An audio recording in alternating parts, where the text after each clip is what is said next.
I'm afraid not, and that's where a little knowledge is a very dangerous thing. Your assumption is actually reasonable. Fund of funds must mean that the master fund is investing in a lot of other fund managers, and therefore you've got several layers of diversification, that you've got these other individual fund managers, you're not reliant on any individual single fund manager, and each of those fund managers is then picking a group of equities within that. So imagine the expertise you've got. You might even have 10 different fund managers, and if each fund has 2 fund managers, which it typically does, then you've got 20 fund managers working for you and using their brains to make sure that you're not overexposed. Sounds very plausible and reasonable.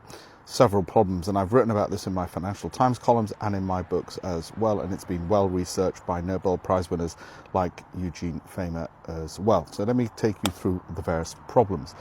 First of all, of course, the obvious one, the fees, the 2 layers of fees. The fund of fund is charging you fees, and each underlying fund within the funds that it picks is charging you fees. Now, that in and of itself, you might think, well, that doesn't matter. It does compound over time. It's less of a problem than the other problems I'm going to tell you. Each one of those individual fund managers has, of course, a small proportion of your money, smaller than if you just gave it to one fund manager. And each one of those funds may well hold between 50 to 100 stocks. So if you've got 10 funds in a fund of funds, and each one of them holds 50 to 100, you might think, well, I'm well diversified, Alpesh. I've got at least 500 stocks or more that I'm exposed to, just like the S&P 500 is exposing me to 500. Another problem with your logic there. First of all, each one of those individual funds would therefore necessarily have very small amounts of money in any individual company. So if one of those companies went up 100%, it would barely move the needle on your Topco fund. Barely going to make a difference in terms of gains. Yes, it'll protect you from downside volatility, presumably, though I'm going to show you why they won't even do that as much as you think.